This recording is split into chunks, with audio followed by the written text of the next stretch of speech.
하나님 말씀 오셨습니다. 하나님 말씀은 누가복음 13장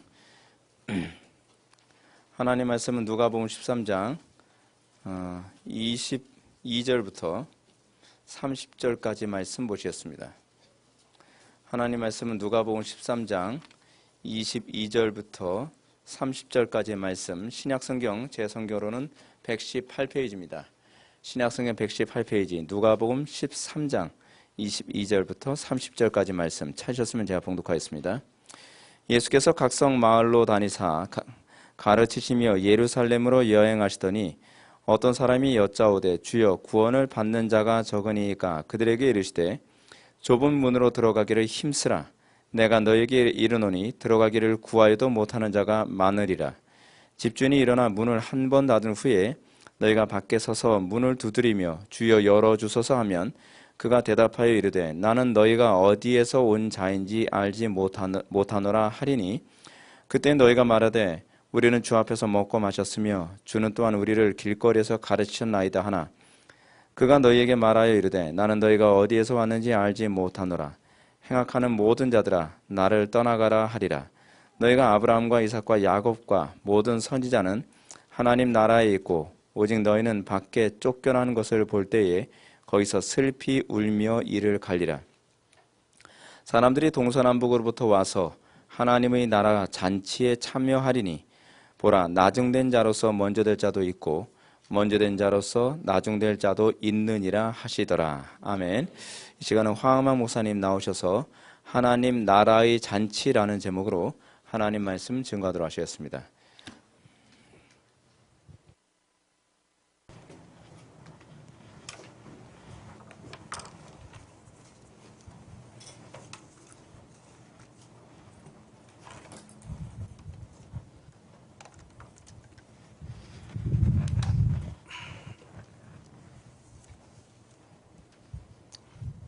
오랜만에 또 뵙습니다. 안녕하셨습니까? 안녕하세요. 예, 오늘 나눌 말씀은 하나님 나라의 잔치,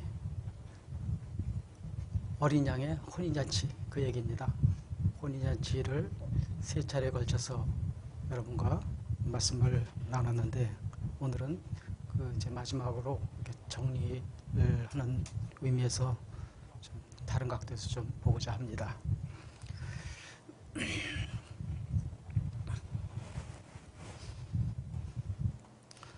오늘 말씀해 보니까 좁은 문으로 들어가기를 힘쓰라. 내가 너에게 이르노니 들어가기를 구해도 못하는 자가 많으니라. 이렇게 말씀하셨어요.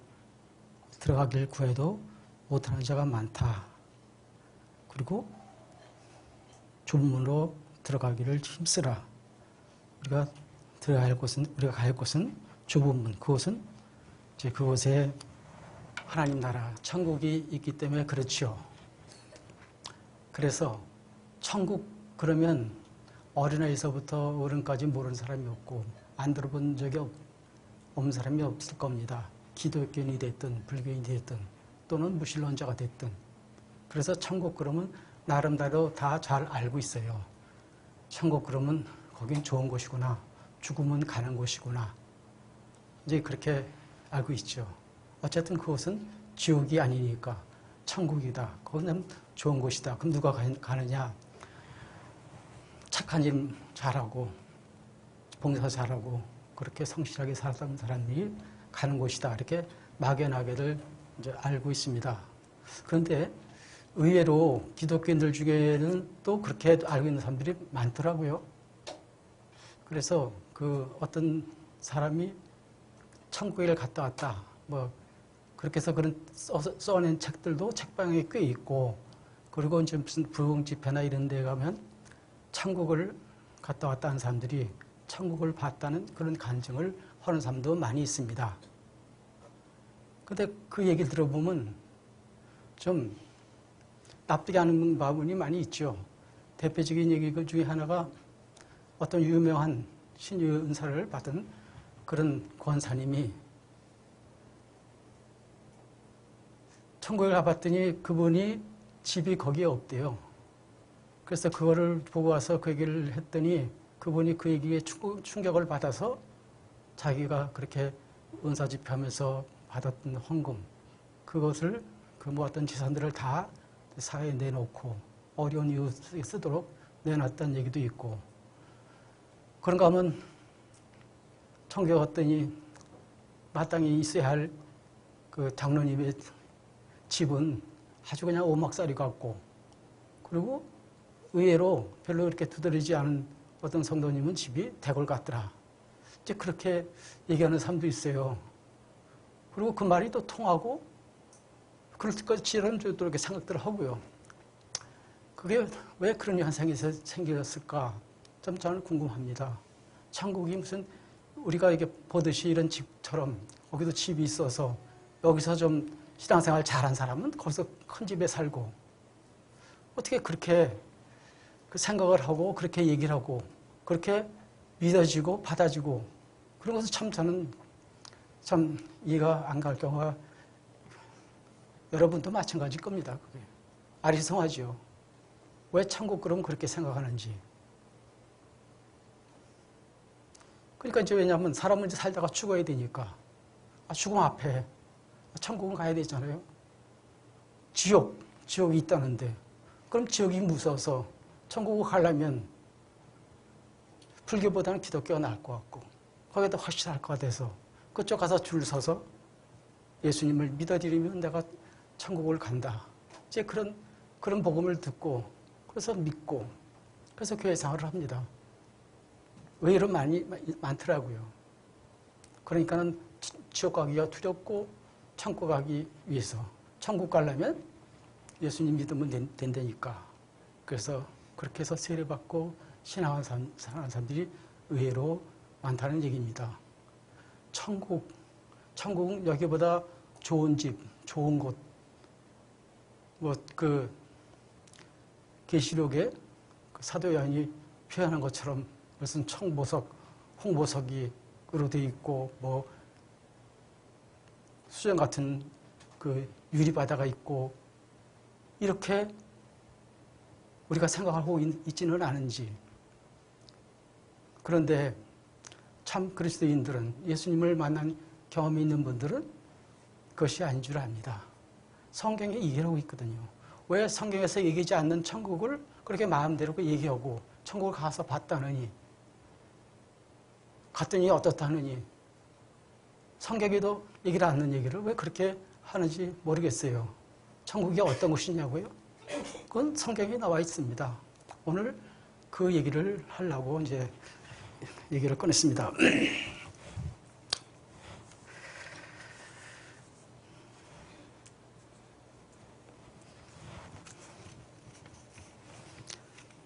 천국의 모형. 우리가 이제 성경을 보면 창세기를 열면은 거기에 이제 그 창조 역사가 나오고, 그 가운데 하나님께서 자기 형상대로 지은 아담과 하와가 나옵니다. 아담을 지으시고, 아담을 창조하시고, 그 창조가 끝나냐?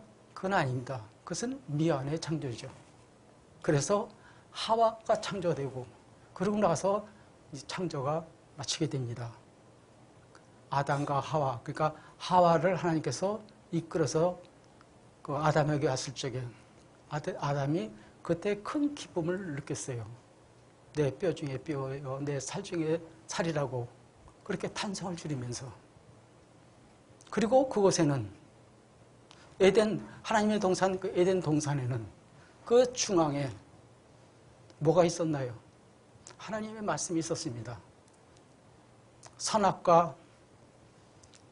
선악을 알게 한 나무, 생명나무, 이 두 그루의 나무는 하나님께서 너희와 함께 계신다는, 임마누엘 하나님이라는 그런 의미를 갖고 있습니다. 그곳엔 말씀이 있었거든요. 먹으면 죽는다. 먹지 마라. 그래서 동산 중앙에 그걸 보게 하시고, 생명나무, 그 생명은 하나님께로부터 오는 것이다. 생명의 주인은 하나님이시다. 이것을 알 수 있도록 동산 중앙에 놓고, 아담과 하와는 동산에 살면서 그 중앙을 바라보며 살 수 있었어요. 그것은 하나님의 임재예요. 그러니까 하나님께서 함께 계신 곳, 인간과 하나님과 함께 있는 곳, 그것이 천국이죠. 에덴 동산이 그런 의미에서는 천국의 모형입니다. 거기에 기쁨이 있었죠. 왜냐하면 창조주, 내 하나님이 계신데 날 창조하시고 그리고 걸어가시고 선하신 하나님께서 나와 동행하신다는 그 기쁨이 얼마나 컸을까요?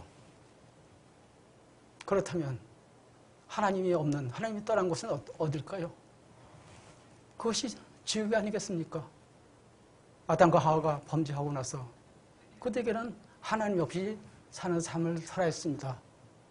그들서부터 오늘날 이르기까지 우리 모두가 그런 삶 가운데 살고 있습니다. 물론 우리는 하나님 만나고 그리스도인으로 거듭나 살고 있지만 많은 사람이 그 가운데 있습니다. 하나님이 어디 있어?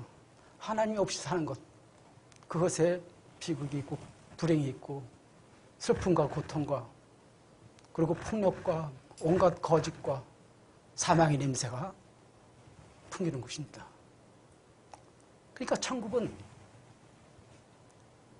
하나님께서 창조하신 대로 왜 지구 전체가 아니고 에덴 동산이라고 그렇게 한정을 두었을까요?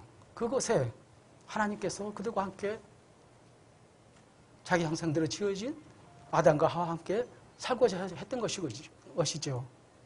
그런데 그것을 범하고, 그러니까 그 선악과 그러면 그걸 바라보니까 범죄하고 탐스럽고 죄를 만하다. 그래서 따먹었다. 이제 이런 거 우리가 다 알잖아요. 그것은 하나님께서 나는 하나님이고 너희는 피조물이다. 이것을 알리는 관계입니다. 그래서 그 에덴 동산의 중앙은 하나님을 경외해야 할 자리입니다. 근데 그것을 바라보고 살던 이런 사람들이 그 아담과 하와 결국 그 문제에 실패를 했죠. 그래서 에덴 동산에서 이제 쫓겨나서 하나님 없이 살아봤습니다. 그리고 거기서 겪었던 것이 노아의 홍수 사건으로 모든 사람들이 멸절당하기도 하고, 그러고서 노아로부터 다시 형성된 그 인류가 그 가운데 하나님께서 그래도 그들을 구하실 계획으로, 구하실 작정으로 아브라함을 불러내신 것 아니겠습니까? 아브라함을 불러서 뭘 하시겠다는 겁니까? 다시 하나님의 동산, 천국과 같은 하나님이 사람과 함께 있고 사람이 하나님과 함께 있는 그런 천국의 형태를 이루고자, 그러니까 에덴에서 깨어졌던 그것을 회복하시고자 그 계획으로 부르셨죠. 불러서 아브라함에게 후손을 주겠다고 약속하셨습니다. 후손을 줘서 뭐 하려고요? 그 후손은 하나님의 백성이 되고 하나님은 그들의 하나님이 되는 그거 아닙니까? 다시 말해서 에덴 동산의 모양을 회복시키겠다, 그 말씀 아닙니까? 그래서 구약에는 그 이스라엘 백성을 하나님께서는 나의 신부, 나의 아내라고 이렇게 표현을 합니다. 물론 신약에 와서는 이제 그리스도의 신부로 이제 바뀌긴 하지만 어쨌든 그렇게 해서 그 백성을 인도해내서 그들과 함께 계셨어요. 광야 40년의 광야 생활 우리가 잘 알고 있지 않습니까? 그 광야 때도 하나님께서 그들과 함께 계셨어요. 그 가운데 성막을 만들게 하고 그러고서 인도하셨어요. 불기둥과 구름 기둥으로. 그래서 그들은 하나님을 한시도 놓지 않고 주목하며 하나님의 인도함을 따라서 짐을 싸기도 하고 부르기도 하고 그렇게 살았던 겁니다. 그런데도 이제 그 하나님의 그 크신 은혜와 그 약속을 잊어버리고 그냥 불평했던 것이죠. 우리가 목이 마르다. 우리가 어떻게 맨날 지긋게 만나만 먹냐. 우리가 죽을 곳이 없어서 여기서 이렇게 말라 죽게 하느냐. 목말라 죽게 하느냐. 애굽에는 우리가 죽을 자리가 없냐. 그냥 불평을 그렇게 했었어요. 하나님께서 함께 하신다고 그러는데. 그런데 그 모형이 에덴 동산 같지 않냐는 얘기죠. 그 중앙에 성막 안에 그 지성소 안에 법궤가 있지 않습니까? 거기에 뭐가 있습니까? 말씀이 들어있어요. 십계명이 들어있고 생명을 주는 만나가 들어있고 그들이 수고하지도 않고도 먹을 수 있는 그 만나가 거기에 담겨 있었던 것입니다. 아론의 쌍난 지팡이 이게 뭡니까? 부활을 의미하는 그런 의미가 담겨 있지 않습니까? 하나님께서 함께 하신 거예요, 이렇게. 그리고 가나안을 들어가서 이제 가나안 시대가 됐죠. 가나안에 가서 그 사사기에 그 사람들이 왜 그렇게 타락하고 또 그 우상과 접하고 왜 그러냐면요. 이제 하나님이 시설한 거죠. 하나님 없이 살아보려고. 세상 사람처럼 이웃 나라처럼 그냥 왕 그거 모시고 살고 싶지 보이지 않는 하나님은 싫었던 거 아닙니까? 그래서 왕도 허락하시고 그런데 그 왕조가 어땠습니까? 그냥 또 타락하고 왕을 비롯해서 온 국민이 그랬습니다.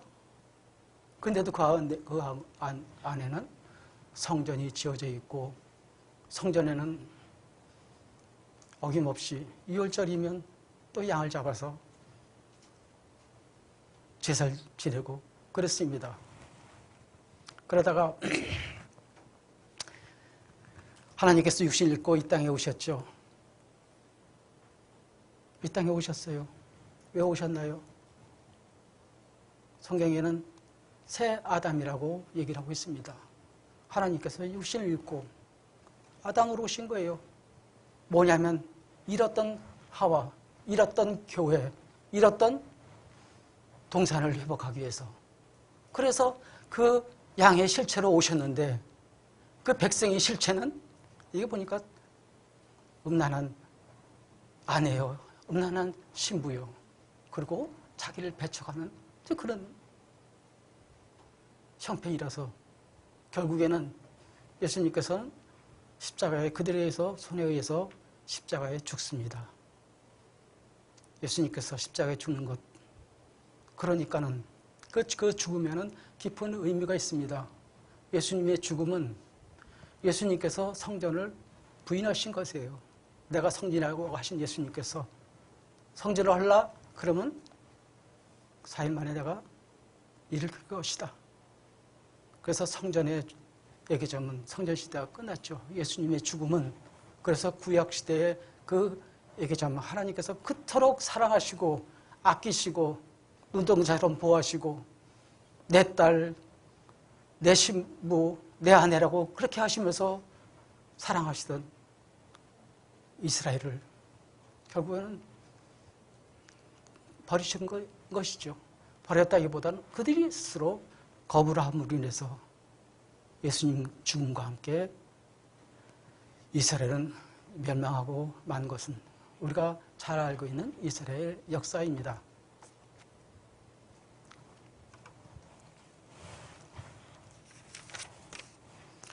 그 그림 한번 좀, 예. 여기 혹시 아는 분 계신가 모르겠네. 여기는 예루살렘 성의 이게 황금문입니다. 미문이라고 하기도 하고요. 예. 여기는 예수님께서 그 예루살렘에 입성하실 적에 일로 들어가셨던 문이기도 하고요. 그런데 저기의 문은 닫혀져 있습니다. 저렇게. 저걸 누가 막았냐면 1570년경에 터키 그 총독이 그러니까 그때는 여기 유대인들이 다 유럽에 뻘뻘이 흩어져서 그렇게 고난받을 때죠. 여기 왜 막았냐면 여기 메시아가 여기서 일로 들어온다느니 이제 그런 것 때문에 그래서 이걸 막았습니다. 왜냐하면 그 왕이 이제 메시아가 오면은 자기들 실권이 좀 위태로울 것 같으니까 그래서 막았는데 그런데 이제 주님께서 부활하시게 되면 아마 요 가까운 여기서부터 부활하실 것이다. 이렇게 또 믿는 사람들이 있어요. 다음 그림 좀 한번 보실까요? 저기 보면 그 황금 돔이 보이죠? 거기는 모리아 산이라고 하는 그 솔로몬 때 지었던 성전에 지금은 그 이슬람교에서 그 세우는 황금 돔입니다. 그 속에는 거대한 바위가 있어서 그 이삭을 제물로 바쳤던 이제 그런 그 바위가 있고요. 그런데 그 거기서 우측 성벽 쪽에 보면 우측에 아까 그 문이 보이죠? 예. 그 황금문, 미문이라고 하는 곳. 그래서 메시아가 오시면 또는 주님이 재림하시면 아마 부활할 사람들이 꼭 가까이 있는 사람들부터 부활할 것이다 이렇게 믿고서 여기다가 이렇게 관을 짜서 거기서 어마어마한 돌을 들여서 여기서 이렇게 돌로 만든 관에 누워 있는 겁니다. 그 위에 돌이 이렇게 쌓여 있는 거는 그 돌은 그 친지들이 방문했다는 표시로 하나씩 올려놓은 곳들이 그렇게 있는 것이고요. 그리고 그 다음 그림 한번 또 볼까요? 요거는 이제 그 황금돔에서 그 왼쪽으로 그 까만 돔 하나 혹시 보입니까? 예, 그 아크 사원이에요. 거기는 그 마호멧이 승천했다 이렇게 믿는 데거든요. 그래서 이 라마단 기간에는 이 성전 전체가 그냥 뭐 인파로 말도 못합니다. 그런데 이쪽에도 보니까 이렇게 무덤이 이렇게 있어. 그러면 이거 어디서 찍었냐면 감람산에서 찍은 이거 사진이에요. 이쪽은 누구냐면 이슬람 교도들이 또 자기들도 이제 부활해야 되니까 이쪽에서 이렇게 진을 치고 이렇게 자리를 이렇게 했습니다. 평당 얼마냐고요? 전 잘 모르는데 아마 자리도 없을 것 같아요, 지금은. 네. 그리고 오른쪽에는 그 유대인들, 그리고 기독교인들. 근데 여기서 기독교인 그러면 우리가 확실히 알아야 될 건 그 기독교인은 우리 개신교를 얘기하는 게 아니고 캐톨릭을 얘기하는 겁니다. 일반적으로 기독교 그러면 캐톨릭이에요. 돈 많은 캐톨릭인들이 그쪽에 황금문 앞에다가 이렇게 비싸게 주고 그렇게 이제 그랬던 것이죠. 그래서 이 우리가 그 삶을 마치고 죽음을 앞에 둘 적에 죽음이 멀지 않았을 적에 우리는 과연 어디로 갈까? 내가 천국에 갈까? 지옥에 갈까? 이거는 기독교인이든 비기독교든 누구나 이제 그런 쪽에는 관심을 둘 수밖에 없죠. 불안해서. 그래서 좀 더 오래 살라고 그렇게 애를 쓰고 이제 그런 것을 우리가 생각할 수 있습니다. 예, 그거 꺼주시고요.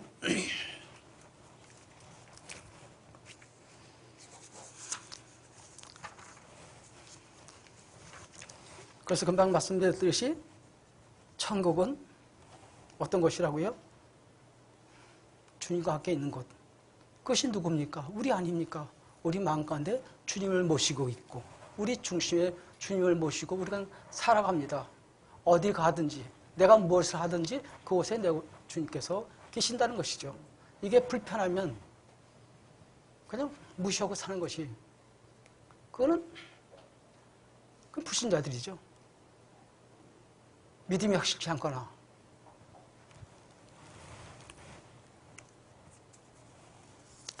그래서 아담이 독차하는 것은 창조의 미완입니다.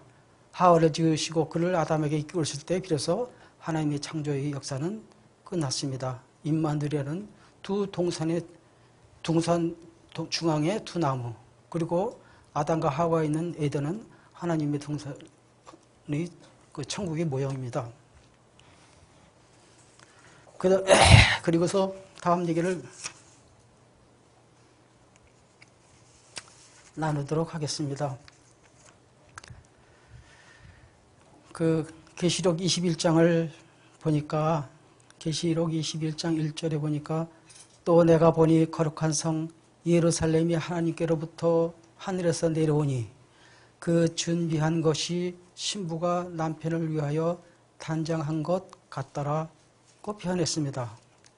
그리고 이어서 내가 들으니 보좌에서 큰 음성이 나서 이르되 보라 하나님의 장막이 사람들과 함께 있음에 하나님이 그들과 함께 계시리니 그 얘기가 무엇입니까? 에덴 동산 그 얘기거든요. 에덴 동산 창조하시고 거기에 아담과 하와를 그렇게 살게 하시면서 그렇게 하나님 나라를 이뤘던 것. 그것이 구약시대에는 그렇게 실패로 끝난 것 같지만 어떤 의미에서는 그것은 그림자예요. 그러니까 구약시대의 그 양이 예수님의 어떤 예표로서 표상으로서 우리가 알게 된다면 그러면 거기에 그 백성들은 뭐냐 이거죠. 그 백성들은 구약성경에서 이렇게 하나님께서 그 선지자를 통해서 말씀하시듯이 내 신부여 내 아내라는 거거든요. 그런데 예수님께서 실제로 오시니까 그것은 아니었던 것이죠. 그래서 예수님께서 그 구약시대의 그 이제 성전과 함께 예수님께서 죽으시고 다시 부활하심으로써 그 가운데 모든 죄짐 그리고 그것을 다 도말하시고 새로 탄생된 성령에 의해서 거듭난 재창조된 역사가 그것이 예수님의 십자가 사건과 부활 사건을 통해서 우리가 알고 있습니다. 그래서 이제는 교회 시대로 우리가 들어선 것이죠. 그런데도 아직까지 교회를 무슨 성전이니 무슨 성전 건축헌금이니 무슨 그렇게 얘기를 하고 교회 뭐 목사님을 가지고 무슨 사제니 어쩌고 이제 그런 게 아직도 남아있는 것은 좀 안타깝습니다만 어쨌든 이제는 성전이 어디입니까? 우리거든요. 그리고 우리의 모임, 우리의 교회를 단장시켜서 하나님 나라에 우리가 갈 적에 천국이 말 적에 예수님께서 재림하실 적에 그때 어린 양의 신부로 그렇게 우리를 받아주실 것이라는 얘기죠.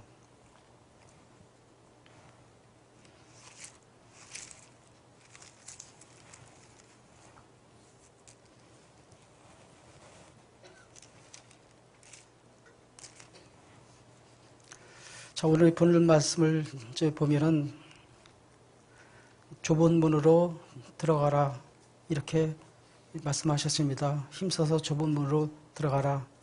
노아의 방주는 한 번 닫히면 열리지 않고 열 처녀 비유의 혼인잔치 집도 그 문도 한 번 닫히면 다시는 열리지 않습니다. 그림 한번 볼까요? 다음 그림을.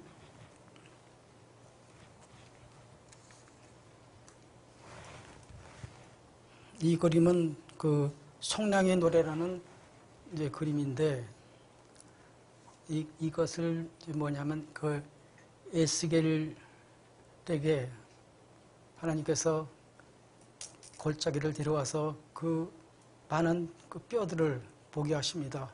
해골과 그 뼈대들을 저것이 살겠냐 그렇게 물으십니다. 그리고 대언하라고 하십니다. 그렇게 해서 대언을 했더니 그 뼈들이 일어나서 살이 붙고 생기가 와서 많은 군대처럼 사람이 많았다. 그런 말씀이 나옵니다. 이제 그 말씀이 나서 이걸 그렸던 것이죠. 마른 뼈 같은 그리고 아무짝에 쓸데없는 저 나무 막대기 같은 것 거기서 하나님께서 그렇게 해서 생명을 불어넣으시고 싸매시고 그리고 그들을 통해서 찬양을 받으시려고 그 후에 그 새 노래는 이제 그런 의미를 담고 있습니다. 그렇게 구약시대에 선지자를 통해서 그토록 자기 백성이 돌아오길 바랐고 그렇게 하나님께서 짝사랑하신 거예요. 그 끝에 예수님이 오신 것이죠. 하나님께서 얼마나 마음이 그 애탔으면은 호세아 선지자 같은 경우는 너 결혼을 음녀하고 해라. 창녀 데려다 결혼해라. 그리고 애를 낳으면 애를 아주 음탕하는 이름으로 지어라. 그 호세아가 절절히 느꼈죠. 하나님의 심정이 어떤지. 그래도 돌아오지를 않았었습니다. 그래서 예수님이 오셨던 것이죠. 그리고 새 백성, 우리를 새 백성으로 삼으셨습니다. 그러면 천국이 이제 알겠죠, 뭔지. 천국이 우리 마음껏에 하나님이 계시니까 성령이 계시고 하나님이 계셔서 우리가 이 땅을 사는데 세상 끝날까지 너희와 함께 하시겠다는 그 약속대로 우리를 주님의 나라에 이를 때까지 우리를 지켜주시고 인도하시면서 우리를 거룩한 백성으로 단장한 신부처럼 우리를 그렇게 성화시킨다는 것을 우리가 믿어야 할 것입니다.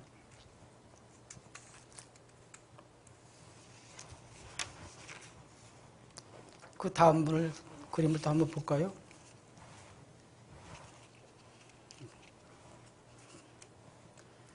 이건 뭡니까? 예, 이건 이제 등전인데요. 저도 하나 가져왔어요. 저번에 가져왔다가 깜빡 잊어버리고 못 보여드렸는데, 요건 저거 좀 달라요. 이건 좀 싼 거고, 저건 이제 제대로 좀 잘 구워진 건데, 그렇게 이렇게 해서 이제 불을 켜서 이제 이러고 다녔어요. 그 당시는 무슨 이 시대가 그랬으니까 뭐 이렇게 이제 뭐라 그러죠? 토기 시대, 그죠? 석기 시대. 그리고 청동기 시대로 막 넘어가고 뭐 이럴 때 그래가지고 토기가 많았어요. 구운 거. 이제 이걸 뭐 하려고 그러냐면 다음 그림을 좀 볼까요? 이것을 보면 이제 그 여인이 들고 있는 것이 이겁니다. 저거는 열 처녀의 비유를 이제 들기 위해서 그려졌던 그림입니다. 이제 신랑이 오니까 신랑 맞이하러 나서는 열 처녀 중에 저 여자는 지혜로운 5 처녀 중에 한 사람이죠. 한 손에는 기름병을 들고 있기 때문에.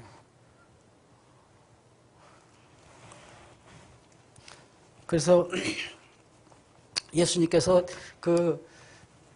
이 땅에 오셔서 많은 천국에 대한 비유를 가르치십니다. 천국은 이런 것이다, 저런 것이다 많이 얘기하십니다.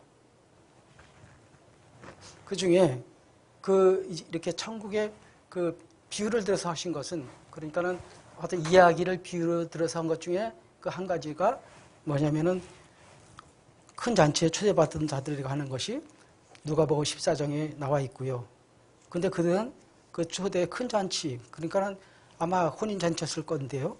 거기에 그렇게 응하지 않고 자기 남들의 이유가 있었습니다. 어떤 사람은 밭을 샀기 때문에 가볼 수 없다고 그러고, 어떤 사람은 소 5개를 샀기 때문에 시험하러 가야 되기 때문에 거기 못 간다. 또 어떤 사람은 장가 들었기 때문에 뭐 이런저런 얘기를 해서 모두 거절했던 얘기가 나옵니다. 이 얘기는 바리새인 어떤 지도자 집에서 초대받았다가 거기서 이제 나온 얘기고요. 그 다음에 나오는 말씀이 왕이 잔치에 초대를 했는데 그들이 무슨 이유인지 오지를 않았어요. 그래서 이제 사람들을 불러 모으라. 그렇게 해서 이제 불러 모았죠. 그들이 이제 먼저 초대했던 사람들이 오지 않으니까 그 동네를 다 불살라버리고 군대를 보내서 거기를 아주 그냥 초토화시키고, 그 다음에 종을 시켜서 길거리에서 맞는 사람들을 마다 데리고 오라. 그래서 혼인잔치에 손님들이 가득했는데 예복을 입지 않은 사람이 있었다. 이제 그래서 예복을 입지 않은 사람은 쫓겨났다는 얘기가 이제 두 번째 그런 비유 말씀이 있습니다. 그리고 오늘 이 그림에 나타난 것이 세 번째로 열 처녀의 비유의 말씀이죠. 이 비유의 말씀 가운데는 뭐냐면은 그 얘기를 가만히 들어보면 기름이 그러니까 모두 열 처녀가 잠이 들었답니다. 신랑이 언제 온지 몰라가지고 기다리다가 잠이 들었답니다. 그때 주님이 오신다는, 신랑이 온다는 그 외침소리 듣고 이들이 잠을 깹니다. 이건 뭐냐면은 주님께서는 다 잠들었을 적에, 그러니까 아무도 모를 때, 전혀 예기치 않은 때 오신다, 그런 의미예요. 네. 여기 보면 그 미련한 다섯 처녀나 또 지혜로운 다섯 처녀나 다 잠들었거든요. 이게 잠들었다는 얘기를 그런 쪽에서 생각하면 이해하기가 쉽습니다. 그런 때에, 그러니까 깨어있다는 사람도, 등불을 준비하고 있다는 사람도 자기도 모르는 새에 주님이 오셨다는 거예요. 오늘 오실지 내일 올지 아무도 모른다는 얘기입니다. 이거는 철저하게 아무도. 근데 언제 오신다는 얘기냐면은 그 말씀 가운데 다섯 처녀 기름이 다 떨어졌을 적에, 네, 그때 맞춰서 오신다는 얘기예요. 이 얘기가 우리에게 참 깊이 묵상하고, 우리가 이 마세를 살아가는 이 시대에 어떤 자세로 살아갈지 우리를 스스로 돌아보지 않으면 안 될 것 같습니다.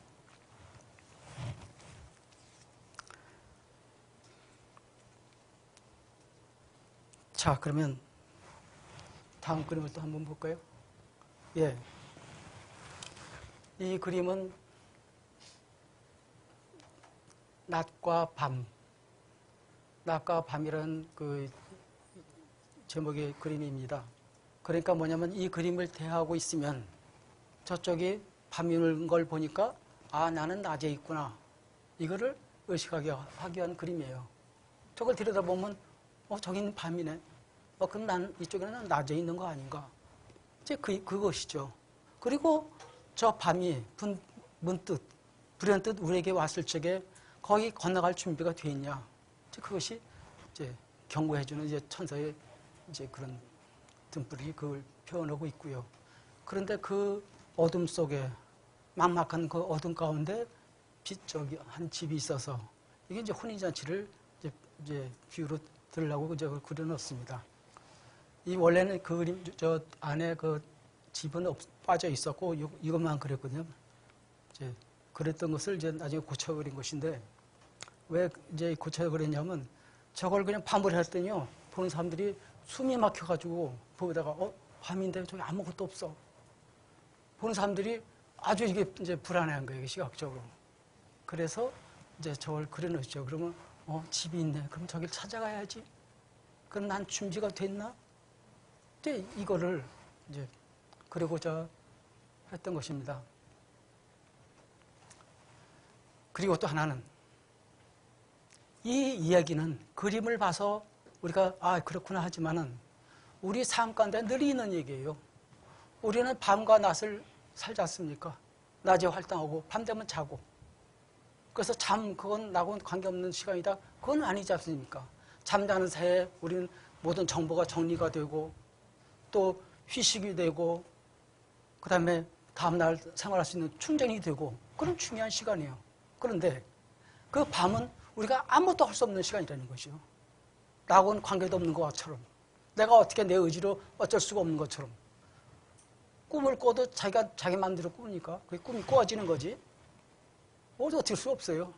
어떤 사람은 이제 꿈 깨고 나서 좋은 꿈이니까 그걸 좀 이어서 하려고 눈 감고서 그냥 이게 만들어, 그 다음에 그 장면을.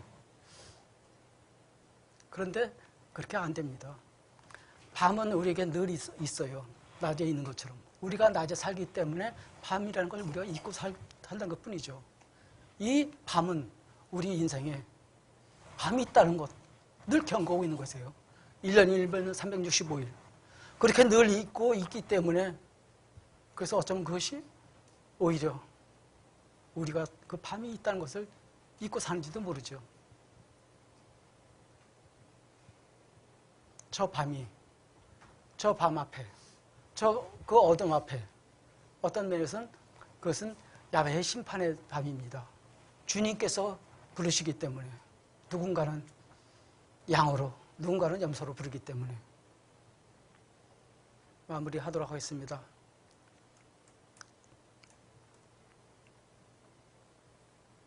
우리가 하루를 사는데 이 하루가 자관하면 하루잖아요. 이 하루가 그냥 하루가 아닙니다. 내게 없었던 새로운 하루예요.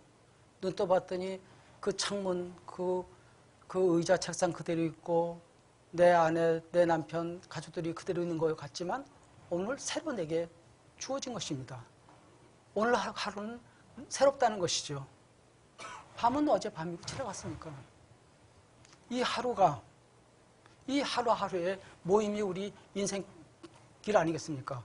그 가운데 저렇게 밤낮이 교차되고 있다는 것은 우리가 주님께로 돌아오라는 그러한 신호인 것을 우리가 기억해야 될 것입니다.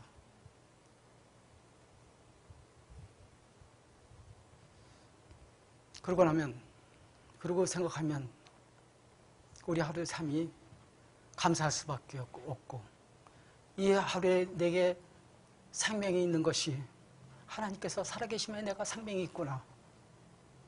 그렇게 깨달으시지 않습니까? 어제 그 생활 오늘도 그렇게 그냥 늘 하던 대로 그렇게 하면요. 저건 1년이고 후딱 지나고 어느덧 보면 나이가 70대고 80대고 그때는 너무 늦습니다. 제가 지난주에 그 미술부 고등학교 동창들을 좀 만났는데 그 친구들은 다 형편들이 좋아요. 대개가 다 대학 교수거나 한 친구는 어디 제약회사 일을 갖고 있다가 이번에 정리하는데 한 100억 정도 자기가 받았다고 그러더라고요. 어쨌든 뭐 그래요. 그래서 차 보면 다 그 위제차죠. 제 차는 버스같이 생겨가지고 아니 자네는 이렇게 아직까지 버스를 몰고 다니나 그러더라고요. 그러면서 그 친구들은요, 여기가 많으니까 외국 다니면서 펑펑 쓰고 다니고 이제 그렇더라고요. 근데 제가 불쌍한 거 있잖아요. 제가 어쩌자고 저러냐. 멀지 않은데 우리 삶이. 어떻게 그걸 저러냐. 분뚝 죽음이 오면 그때 어떡하려고. 저는 그래서 이제 카톡으로 그쪽에 자주 뭘 보내요. 글을. 이제 돌아오길 바라서 그런 이제 글을 보내는데 안 읽나 봐요. 그냥 재미가 없으니까. 뭔 재밌겠어요. 그죠? 네.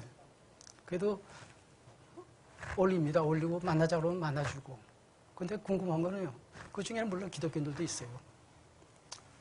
그런데 아니 그 당시 같이 공부하던 한 사람이 목사라는데 뭔가 궁금한 거라도 있어서 물어볼 수 있는데 신기한 게 아무도 안 물어봐. 일체 성경에 관해서 물어본 것도 없고 안 해요. 혹시 뭐라고 뻥끗해서 그 얘기로 갈까봐 눈치를 보는 것 같아.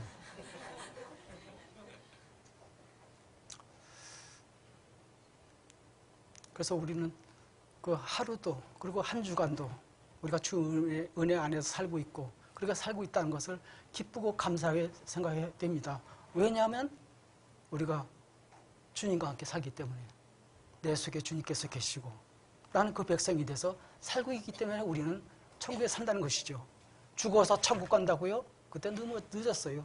이 땅에서 천국을 경험하지 않고 어떻게 거기에서 천국을 갑니까? 이 땅에서 주님이 싫어서 성경 얘기만 나오도 듣기 싫어하는 사람이 그때는 천국에 가겠다고요? 가면은 하나님이 낯선데 그분이 그 신랑이 낯선데 그리고 그분이 너 왜 왔냐? 너 누구냐? 모른다고? 내가 경영커 모른다. 어둠 속에서 일을 가려면 어떡합니까? 그런데 우리에게는 그 걱정할 일이 없죠. 걱정은 뭐냐면 내 주변 문제예요. 내 가족들 중에, 내 친지들 중에 아직 하나님 모르고 그렇게 방황하는 사람들 그거 어떡할 겁니까? 그것 때문에 우리가 기도를 하고 전도하고 애태우는 것이죠. 기도하겠습니다. 고마우신 하나님, 오늘 거룩한 성일에도 이게 오후 시간에도 저희들을 불러 모아주셔서 하나님 말씀을 듣게 하시고 묵상하게 하시고 이렇게 상고할 수 있도록 은혜 주심을 감사드립니다.